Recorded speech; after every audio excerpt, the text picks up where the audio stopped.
Hi there, private practice owners. This is Lisa Wozniak with Woz Marketing coming at you with another episode of Private Practice Owner of the Month. And we are thrilled to be honoring today Gordon Brewer. Gordon is a therapist, a podcaster, a trainer, and a speaker and writer, as well as a licensed marital and family therapist. And Gordon is the person behind the private practice or the Practice of Therapy podcast and blog. So the therapist, the Practice of Therapy, I don't know why I can't say that right, the Practice of Therapy provides information and resources for clinicians starting, growing, or scaling their private practices.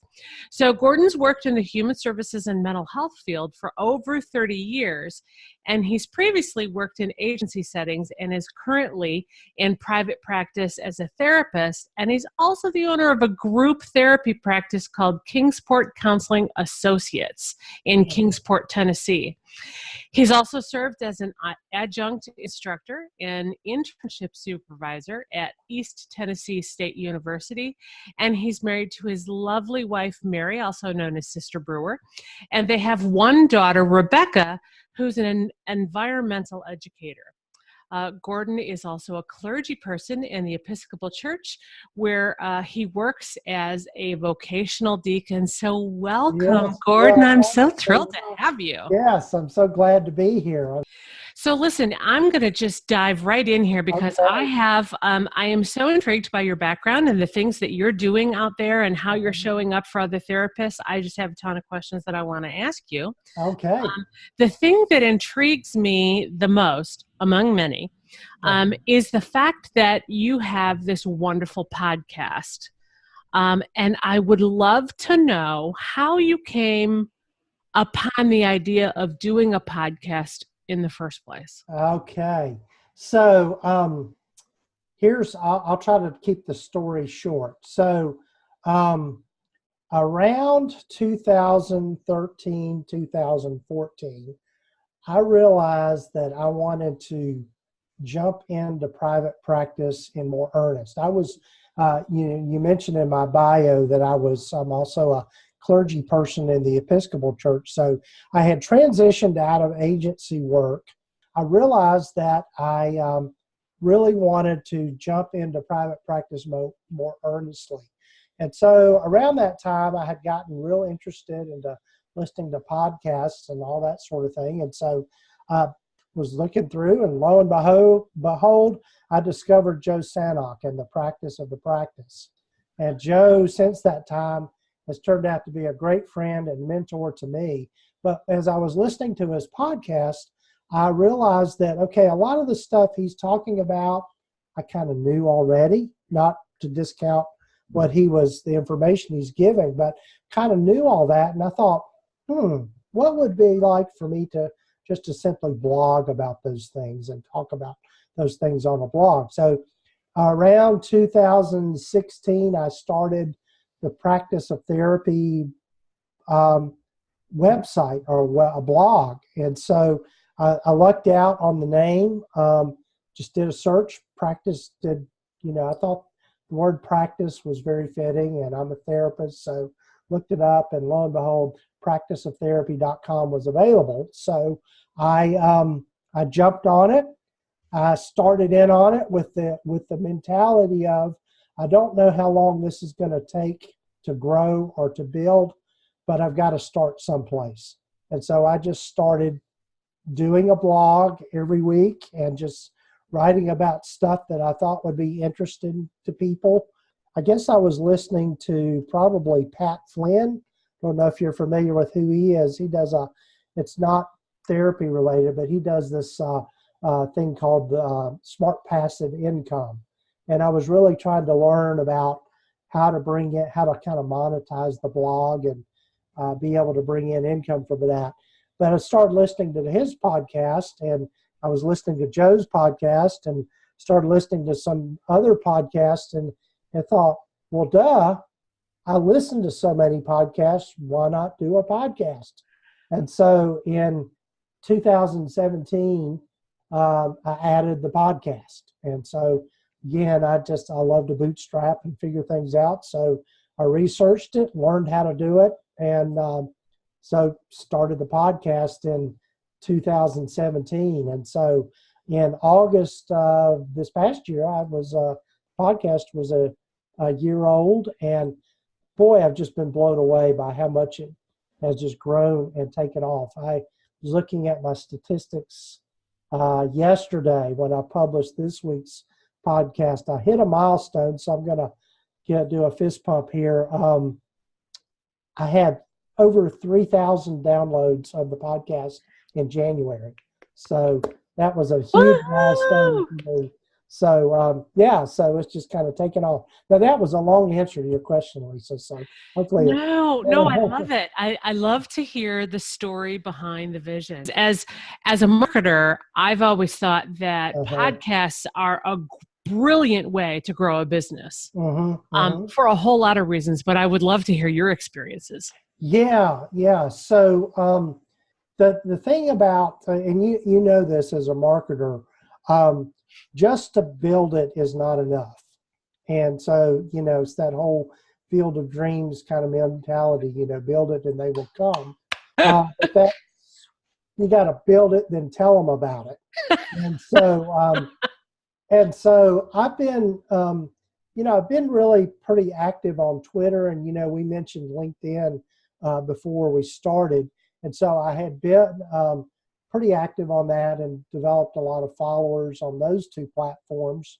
And then I just started putting it on Twitter. And then I used another tool, an app called Buffer. You might be familiar with, which kind of love Buffer.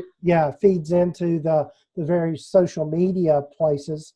And so I started doing that. And then the other thing too about podcasting is who you have on the podcast is real important. Yes. And so having the right guests, having the right people to be on there, that just kind of helps it grow, because they're going to not only talk about themselves, but they're also going to talk about you in their marketing as well. And so I think with all of those things, with a combination of all of those kind of marketing strategies of publicizing the podcast, getting the right people on the podcast, it has a snowball effect. I think that's the other thing about marketing. And again, this is stuff Lisa, is know your audience, know who you are marketing to, and knowing what their needs are and what their pain points are, and how you can help them solve their pain points. So, one of the things that I guess the big project I'm working on right now is this Money Matters course that I've started. And I did the pre-launch last week or week before, I can't remember. But with that particular course, I realized that one of the things as therapists we never learned is how to manage the money side of private practice. I mean, there's the whole business side of it, which marketing is part of that, but then just how to manage the money part of it is something we don't learn. And so speaking of, again, I'm sorry I'm bouncing around here, but one of the podcast guests I had this past year was Mike Michalowicz, who's the author of Profit First. And so by having him on there, it really sparked that idea of, okay, this is something people want to know. So I just am doing my understanding of it, my spin on it. It sure is. To paint a realistic picture, if somebody who is listening to this is thinking, oh, well, that sounds great. Gordon did it. I can too. I want to do a podcast. What should they be aware of if this is something that's been floating around in their head? Yes. So, publishing a podcast is really, there's just a lot of logistics to it. It's really not that hard. You do need to have some fairly decent equipment, although you could very easily record a podcast on your phone. I've played around with that. The quality's not all that great, but you're going to have a decent microphone. you're going to have to pick out some software that will help you manipulate the audio that you record or have a way to record it.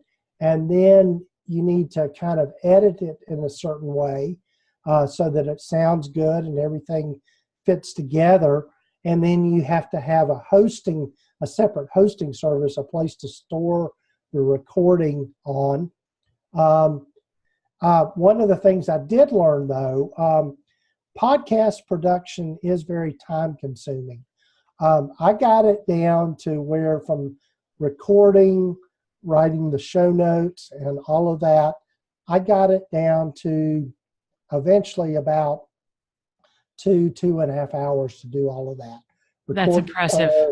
I think that you hit the nail on the head when you had said it's not that it's necessarily hard to do. Mm-hmm. You know, it can be done fairly easy and fairly conveniently, Mm-hmm. but it is time consuming. And I think the other angle of that is the need to, when you, again, I want to circle back to what you talked about, knowing people's pain points and knowing your audience and that Mm-hmm. to always be looking for guests. That's another Yes. component of this, Yes. isn't it? Yes, it is. And that's something that I've been working on this through January, is really trying to get a schedule together, because I've made the commitment to do the podcast once a week. And so that's 52 people I need to find to be on that. I'm not going to be able to get all that. In fact, this coming week, the way the schedule's worked out, I'm going to do, and that's not bad either. I do a lot of solo episodes where I just talk about pain points people are having, and, you know, kind of how I've worked through that process. And, the other thing, there's a sidetrack to this whole marketing thing. What people want is just something that's genuine. And so you want to be able to share part of your life and part of your own story. So I think that's what people are hungry for, is just genuineness and being real and honest. And you don't have to be a lot of fluff and, BS. Absolutely. Yeah. People really resonate with that, and they can see phoniness from a mile away. So you're better off being genuine anyway. Yeah. What does being a guest on a podcast do for the practitioner? Oh yeah. So that's huge as well. Again, what that does is it gets your name out there, gets your part of it is about backlinking. When you want to get down to SEO, the more that when people go to search, we're just our whole world now is around the internet. Like it or not, it's here, and when we want to find something out, we'll go and Google it and we'll look it up. And so the more often that your name shows up,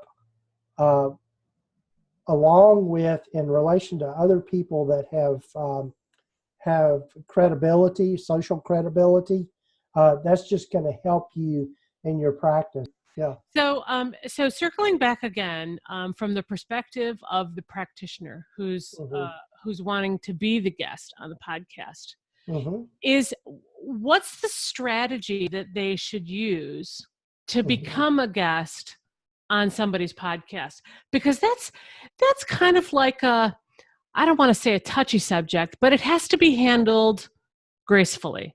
You know what I mean? Because if you just come out of the gate and say, okay, Joe Schmo, I understand you have a podcast. I'd like to volunteer to be a guest. That just comes across like the used car salesman handing out business cards, doesn't it? Right. I mean, it really has to be done gracefully. As a podcaster, what advice would you give to a practitioner who wants to be a guest? Yeah, so be genuine about your contact. I mean, it's kind of like how you and I connected. You and I know Kate and Katie Lemieux. Kate Campbell and Katie Lemieux. I always want to put their name together. So Kate and Katie at Private Practice Startup sent you to me because they had noticed the camera that I use, or noticed the quality of it. So you and I just started a conversation around cameras. And so I probably would not have really necessarily reached out to you about being on my podcast, which is coming up, if it hadn't have been for just starting a genuine conversation. So I would love to know what this this whole experience of the podcast has done for your practice and for your business. And then I want to switch gears and talk about this financial workshop that you're talking about. But first, I'd like to know what the impact of this podcast has been for you. Yeah, I think as much as anything, it's just increased my audience. I mean, it's just and I think too, I keep what I do with the practice of therapy pretty separate from my private practice. But what happens is it bleeds over. The more you're out there, the more you're accessible to people. It just helps you grow. And I know when I've talked to other therapists, and I've got this true with the new therapist I've brought on, there's something about critical mass that happens. Once your audience, once your following reaches a certain point, it just kind of explodes after that. And I've heard that from several people. It's just kind of like once you reach this certain place, and I think in the context of therapists, it seems to be that once a therapist gets about 10 to 15 clients, regular clients, their practice will just explode after that.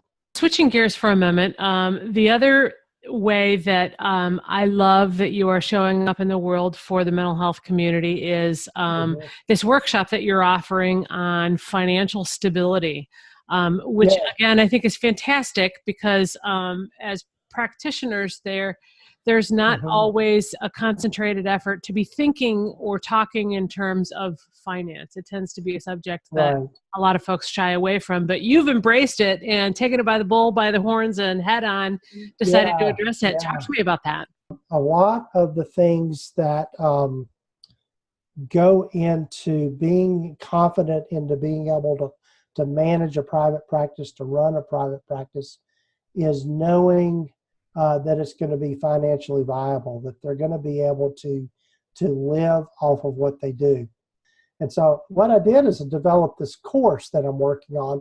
I'm almost finished with it, but I'm still pulling some content in, and it's one of those things where I can get on a lot of different rabbit trails with what I'm doing. But it's Money Matters for Private Practice, and what it is an online course that people can take. You go through the modules at your own pace. I use a platform called Teachable to teach the course. And one of the things that I've got for somebody that maybe wants to kind of get a flavor of what's going on is I've got my freebie, so to speak, or my giveaway is I've got a financial analysis guide for your private practice. And what it will do is just kind of walk you through looking at what your numbers are now in your practice and really kind of understanding of, okay, am I really making a profit or not? Am I charging enough for my services? Am I too heavy on the expense end of things? But just really kind of giving people an overview of that. And it's a free PDF download that you can get going over to the website and getting that. That's fantastic. I'm glad you brought that up. So for people who are interested in this workshop and your giveaway, what's the best way for them to find out more information about your launch and to request your opt-in? Okay, so they can go to practiceoftherapy.com/finance course, and they can get access to all that. Fantastic. And if they want to get your checklist? Get my what? Your checklist, your finance checklist, if they want. Yes, that's the same place. Practiceoftherapy.com/finance course. And on that same page at the top, there's a link to get the free download. So it's all there in one place. Yep. Awesome.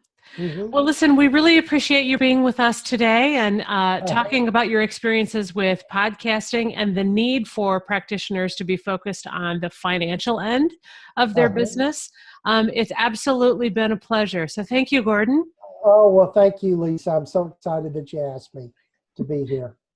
Well, And I'm again, looking forward to you being on the podcast. I am so excited. I will be there with bells on, my friend. Yes, yes.